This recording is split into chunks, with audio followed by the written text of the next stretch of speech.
All right. Welcome to everyone. It's another Sunday night, which means another Dean Legge show.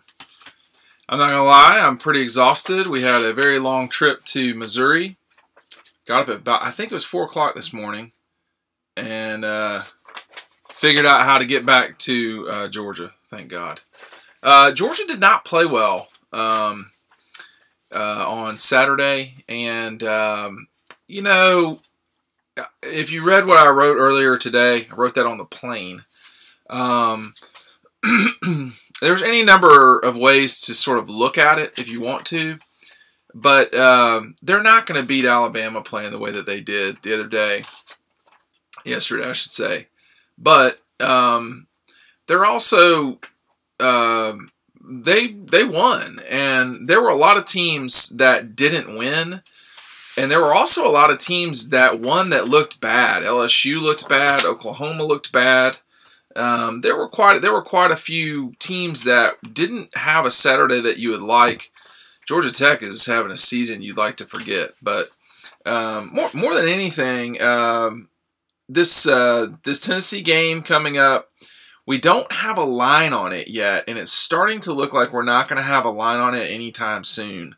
There is some question about Tennessee's starting quarterback, who will start that game. Who will play in that game? Tennessee's quarterback, Jarrett Guarantano, getting injured in that game against the Gators. Boy, they looked horrible, Tennessee. And I can talk a little bit more about Tennessee over time here, but it really it was a day on Saturday this time yesterday. Well, I guess a lot earlier than this time yesterday, where you're just kind of going, you know, this is not what you expect from Georgia. This is not what you expect from a Georgia team that has been so good for such a long time here.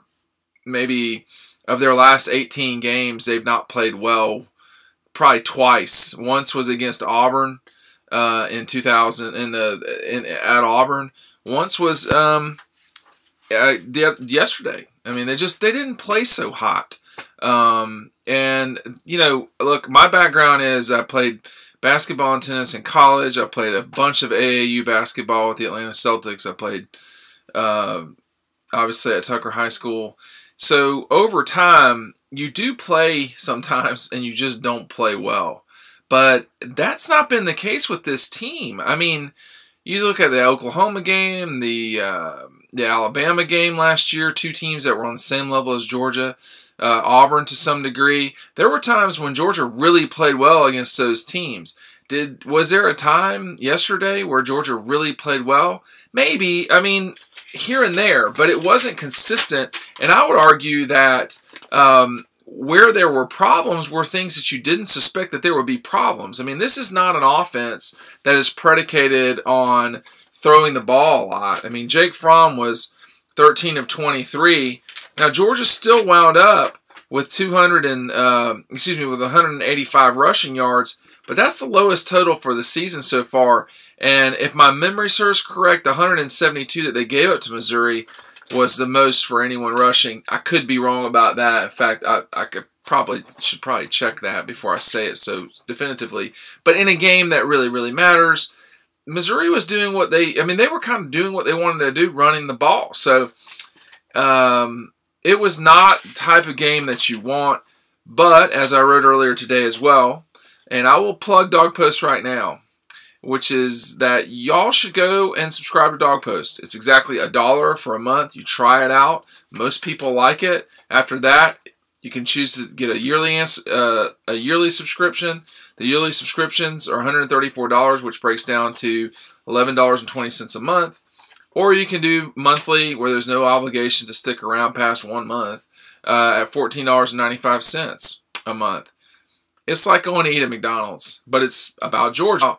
And so I would imagine that spending that small amount of money on something that you care about so much would be nominal. I know if I did not, run and own Dog Post, I would subscribe to it for sure. And our community is awesome. But I think the big thing that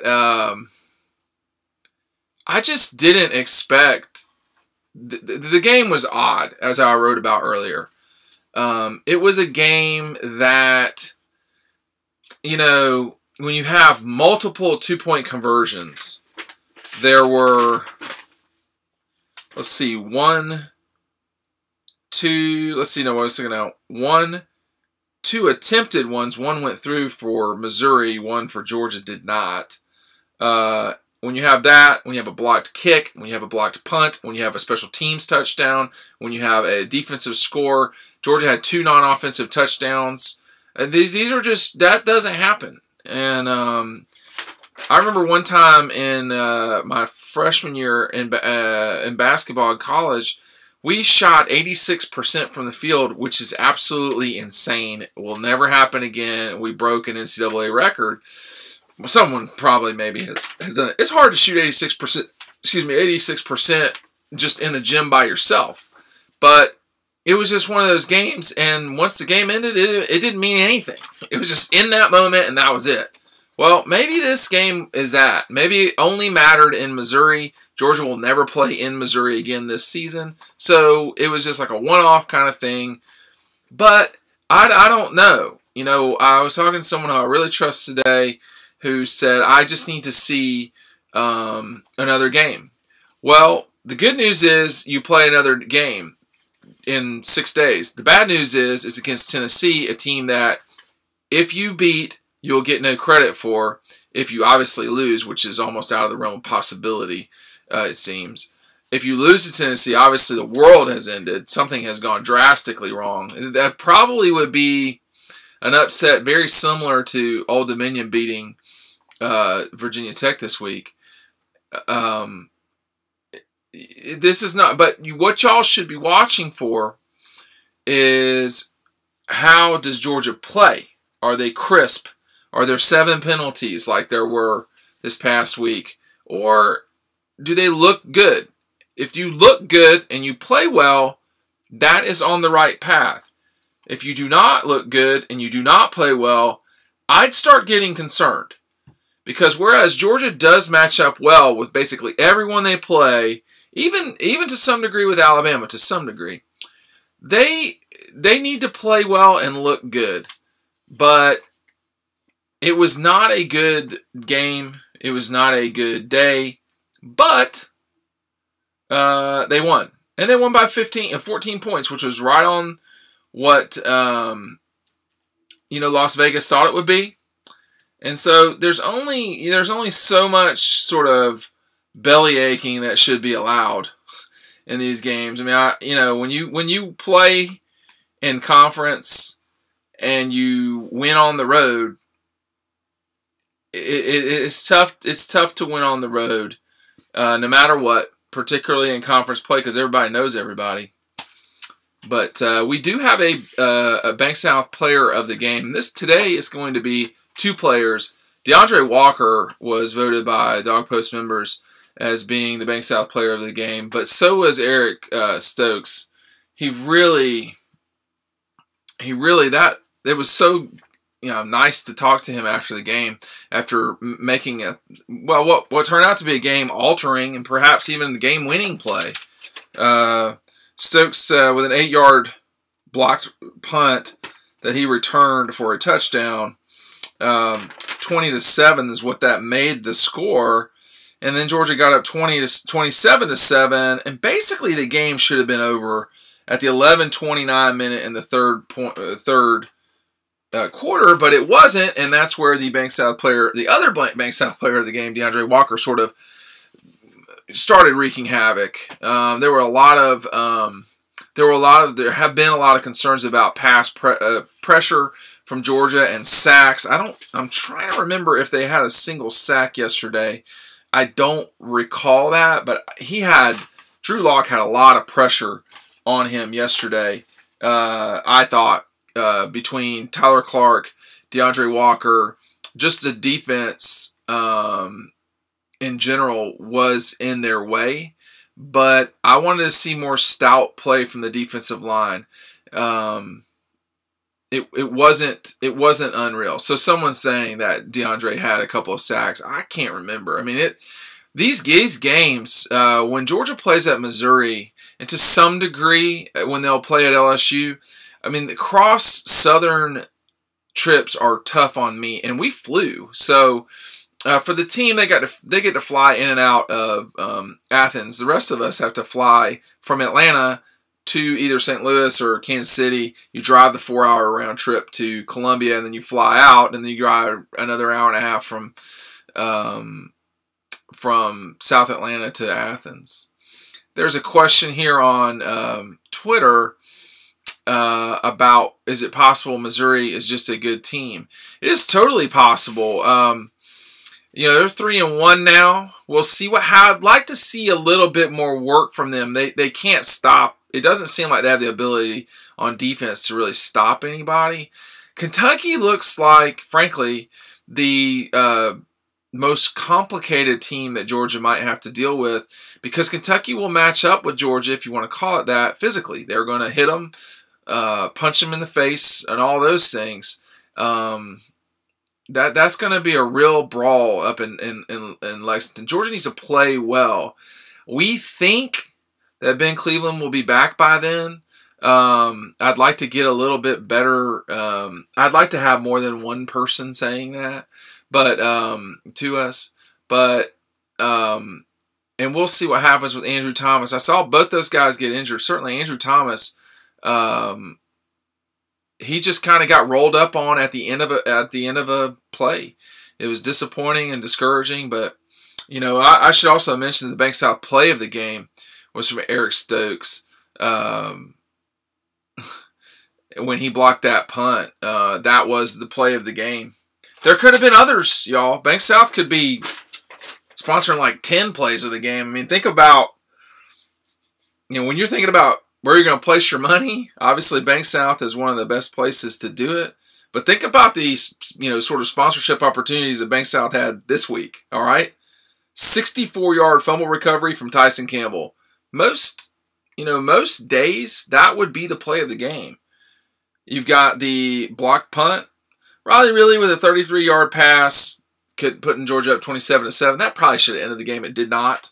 Georgia's got to get a little bit. I mean, they've been good at that, at ending games. They didn't. J.J. Holloman with the 61-yard pass. That should have ended the game. That put him up 19. I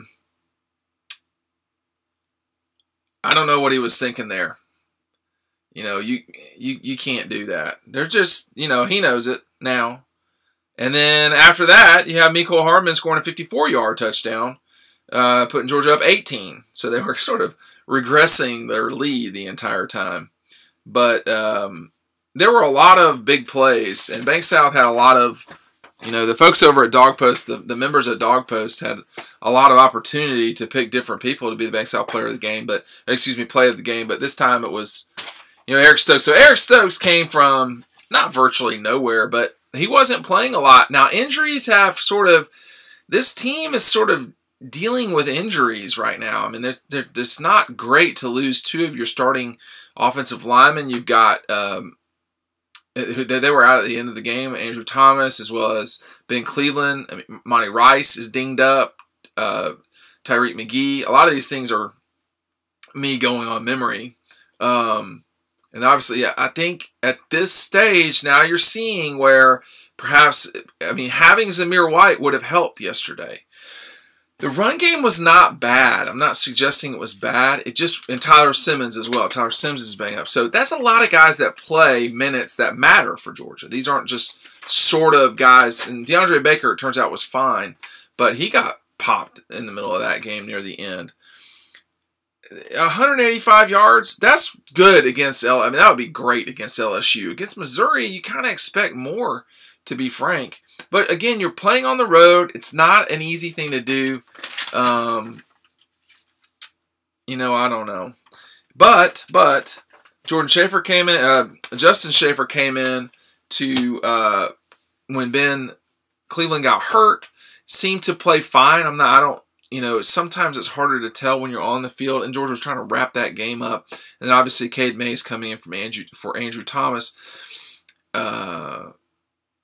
It was a day where Georgia sort of just survived. it seemed like the only team that maybe didn't survive was Alabama, but even Alabama gave up, some points. They gave up 23 points to Texas A&M at home.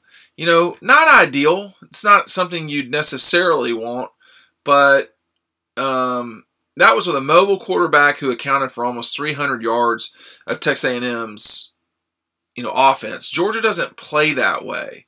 So that would be, a little bit more challenging. And obviously, Tua just going off almost 400 yards, throwing 4 touchdowns, and then just spread out plenty of running backs with, 8 or fewer carries for Alabama. And they did kind of what they wanted to do, but they never they gave up some points. Now, one of the touchdowns was kind of junk for Texas A&M, but Alabama looked good. Other teams did not. Tennessee looked horrible. This is going to be one of the most lopsided lines since 1994 that Georgia will have in the SEC. I mean, there have been very few 30-point lines that Georgia has either been on the receiving end of, once in 1995 against the Gators, or against or having to cover a 30-some-odd point line, which I think was maybe in the 2000s against Kentucky, one of the Kentucky teams. Maybe, I can't remember when it was, but in several of those games where Georgia had huge lines, they didn't play well. And obviously, one of the few times that in the last almost 25 years since 1994, one of the biggest upsets that Georgia dealt with was as a 20-point favorite at home against Vanderbilt, losing in 1994. That's really what cost Ragoff his job. I think that was the end of that set up the end. But that's the sort of line. Georgia Tennessee has never been a 20-point line. This could be in the mid to upper 20s, maybe lower 30s. Kind of doubt it, but we'll just see where the market settles. And early on Saturday morning, this game's going to be on CBS. You can catch everything on Dog Post, as well as Dog Post Twitter, Instagram, YouTube, etc. Bank South is allowing us to do complete coverage of Georgia. If you're seeing these videos on YouTube and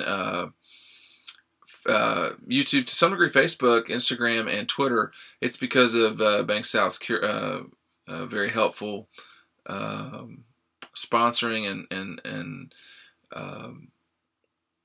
help, for lack of a better term, for Dog Post traveling. I mean, back in the day, we used to have to drive to Missouri, and that was brutal. I think we'd just be getting back just now, even with that noon game. And Missouri, I gotta say this to you, man. Missouri's got to do a better job. I mean, Missouri is a difficult place to work, and it shouldn't be that difficult to work at. But that's neither here nor there. Y'all don't really care about that. But look, Georgia, this is the first time Alabama did not score 50 points or more. Georgia is staying steady, right around the 40 or so mark. Defensive line's got to play better. I mean, it just has got to play better. If it plays better, you're in good shape. But like Daquan Hawkins, Muckle, Julian Rochester, that group, Jay Hayes, I guess even, they're going to have to play better. I don't know. I mean, when you're dealing against LSU, Auburn, Alabama, the body types, if you can't stand up and stop the run, you're gonna have problems, and that's really, well, I don't care where Rochester plays. Just the front in general, they need to play better. It wasn't just up the middle. I mean, I think Ledbetter sets the edge really well, but whoever is playing those three spots, they're going to have to, Jordan Davis, they're going to have to clog up and play better. I mean, they're missing John Atkins for sure. They're missing Trent Thompson, who was adequate last year. They're missing, I mean, it seems like there's something missing And the reality is, this past week it was the run defense, the way that we've grown accustomed to. Guys like, I mean, at this stage, it looks to me like 9 to I don't want to say 12, 9 to 11 defensive linemen could certainly play. And this is just going off the top of my head each week from here on out, because you got guys like who are backups with Jordan Davis, Devontae Wyatt, Rochester, Tyler Clark, Ledbetter. Just I'm sure everybody will be pouring them in, but just off the top of my head, they're going to need everybody to play. Jay Hayes, whoever else that you've got in there, they're going to need to play. They're going to need to play well, and they need to get ready to kind of rotate in and out of there. I mean, you got Ledbetter, Mikael Carter, Malik Herring, Rochester, Hawkins, Muckle, and Barnett. They need Barnett to play well. David Marshall, Tyler Clark, Jay Hayes. I mean, there's guys, and Brent Cox is playing a lot. It seems like to me he's playing kind of end. He's playing a lot, and it's not the edge guys necessarily who are the issue. It doesn't seem like I say, Ledbetter. Ledbetter. I think he's good. He's not spectacular, but he's good. That group, they're all going to have to continue. They're going to have to play better than they played against Missouri. Now, was it part that Drew Lock was in there? They didn't want to kill anybody. They didn't want to give away the run. They didn't want to give away the pass. I don't know, but it just. The front was not what you expected the other day. It just wasn't. And, Georgia's got to play better. Got guys like Monty Rice who are not playing right now, banged up. You got a long season to go here. They've recruited really well. It's time. Is this a one-game deal, or you're going to need to play a lot of other guys to stay fresh? And then the run game is beefier with the kids on the offensive line, but are the running backs as beefy? No, they're not. They're not finesse. I would never call Elijah Holyfield anything close to finesse, but they're not Nick and Sony, who, Nick was a bruiser. Elijah's not as big as Nick. It doesn't feel like he might be larger, but it sure doesn't feel that way. But injuries are going to happen. You need guys to come back. Andrew, Ben Cleveland, if they're good to go for Auburn, they can win against LSU down just Ben Cleveland or down just Andrew Thomas. I do not expect Ben to be back for the LSU game, but they can win that game still. LSU, they didn't look so hot last night. It was just one of these things where it just didn't look like anybody was going to play well, man. Yesterday was a day that didn't play well. It was just one of those things. I guess I don't know why, but these things happen. I guess we're not going to get a line tonight. It looks like we might get a line for this Tennessee-Georgia game. Maybe tomorrow, probably tomorrow afternoon. And those lines help you set expectations as to what Georgia's going to be listed somewhere around 20 to 20, somewhere between 24 and 28 point favorite. And that's just nuts. So it just hasn't happened very often. This is equivalent to something like 1994 Florida or 1995 Florida playing Georgia. That's how lopsided Las Vegas really feels like this game is. I don't know. It's hard for me to believe that the Tennessee team that I saw play last night, it's hard for me to believe that they are going to really be able to compete. They can compete, but beat Georgia. Florida owned them. I mean, Tennessee to me looked frightened to some degree. They just looked like they were not. I don't know. I mean, maybe that's too strong a way to put it. I hate saying that about people sometimes, but I mean, Florida was out there making plays and shit. I mean, it was nuts. I mean, you didn't see that a couple of weeks ago when they played Kentucky. And not having the quarterback out there, look, Tennessee's got issues, and you don't just magically solve problems in 6 days. Tennessee's problems won't be solved in 6 days, and neither will Georgia's. Georgia got to play better. Their front, maybe you don't have the guys. Well, the guys that are there got to make it work, and they're going to have to figure out how to play with better leverage with their hands, whatever. Maybe you mix it up. I saw there were times when I feel like there were times when you saw DeAndre Walker playing middle linebacker from here and there. So maybe I just can't really do stuff like that on the defensive line. The guys who are there have got to just play better. Or maybe this is a one-off deal. You'll give up a little bit in the run to not have Drew Lock going off on you. But I don't know. Here's a guy giving Jeremy Pruitt the credit for getting an indoor practice facility, which is not quite how that worked. Thoughts on Drew Lock not going deep?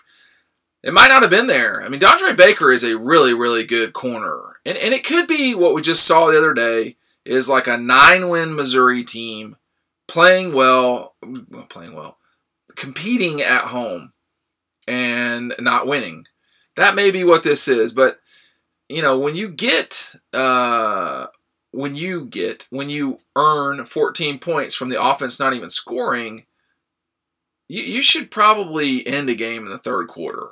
So that was my criticism. Hey, are they going to play better against the run? And why isn't the game over? Well, the game wasn't over because they didn't stop the run, and Georgia took a little bit of time getting going. Again, in the first half, Georgia did not score an offensive touchdown, and then they scored 3 in the second half. They do have the ability to explode, Georgia.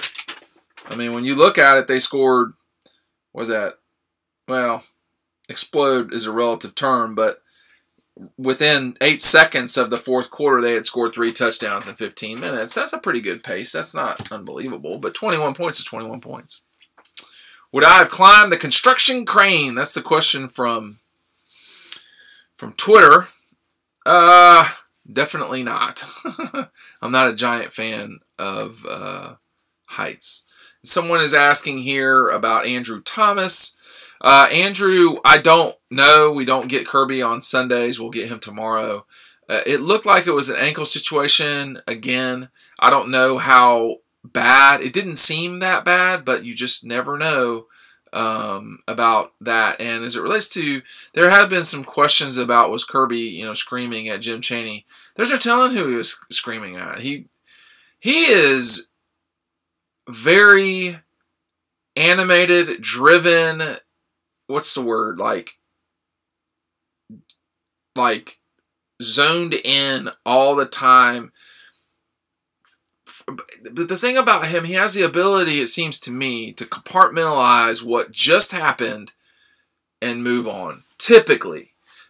He's only been around Georgia for, 2 seasons and a little bit, but he does a very good job of getting in and getting out, moving on to the next play. It's really important in sports to do that too.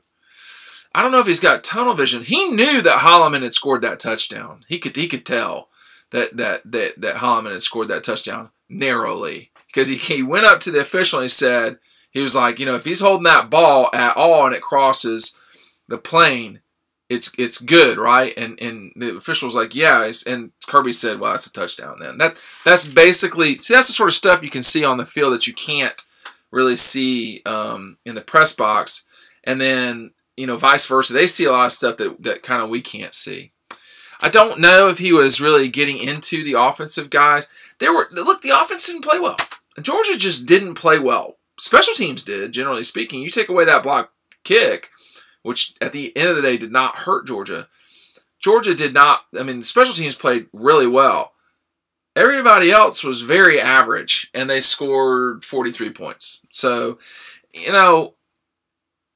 it seemed a lot more like Mark Richt was the coach yesterday than Kirby Smart. And that was the thing where I think we need to see one more time, where are these guys really at? Is it what we've learned basically for, 16 of the last 18 games? Or is what we just saw? You have to say it's more what you just saw than it was the last 16, 18 games, because you just saw what you just saw. You don't want to be a prisoner of the moment. This is still the number 2, 3, 4 team in the country, but they need to play better. They've got an opponent who's not very good coming in that they can play better against. That will help. They need to, they need to play better. I don't care what the score is. How they play Saturday will be the number one thing I'm looking at. Join me Tuesday night. Dean Legge's show sponsored by Bank South. I appreciate y'all coming on tonight. We'll see you Tuesday.